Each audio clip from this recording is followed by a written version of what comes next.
मैं तो सोच रे हे मनवा प्रभु कर दिन आवते। मैं तो सोच रे हे मनवा नाई कर दिन आवते। मैं तो सोच रे हे मनवा नाई कर दिन आवते। मैं तो सोच रे हे मनवा प्रभु कर दिन आवते।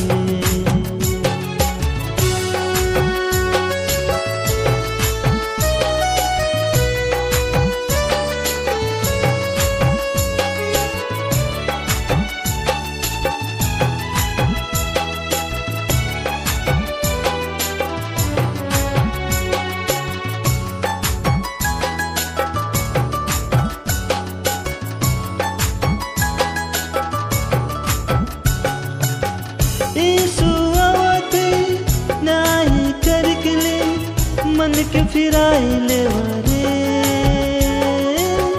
यीशु आवते उधर करके ले यीशु कफनाई ले वारे।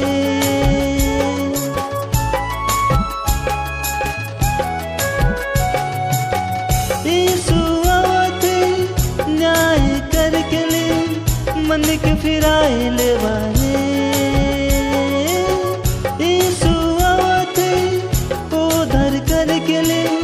यीशु कफनाई ले वारे।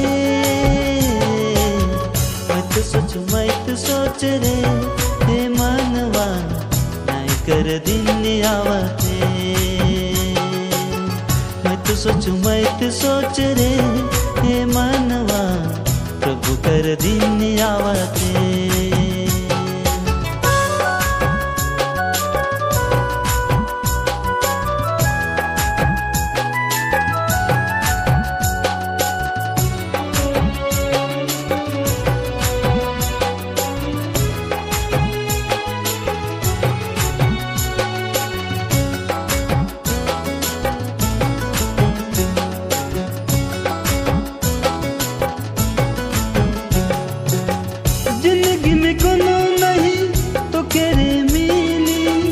इसके जान ले वारे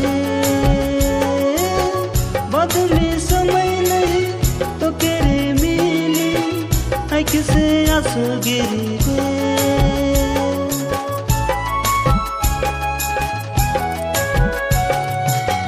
जिंदगी में कोनो नहीं तो केरे मिली इसके जान ले वारे बाद में समय नहीं तो केरे मिली आँख से आंसू गिरी रे। मैं तो सोच रे हे मनवा नाई कर दिन आवते। मैं तो सोच रे हे मनवा प्रभु कर दिन आवते। मैं तो सोच रे हे मनवा नाई कर दिन आवते। मैं तो सोच रे हे मनवा प्रभु कर दिन आवते। यीशु कर राज्य आवते प्रभु कर दिन आवते।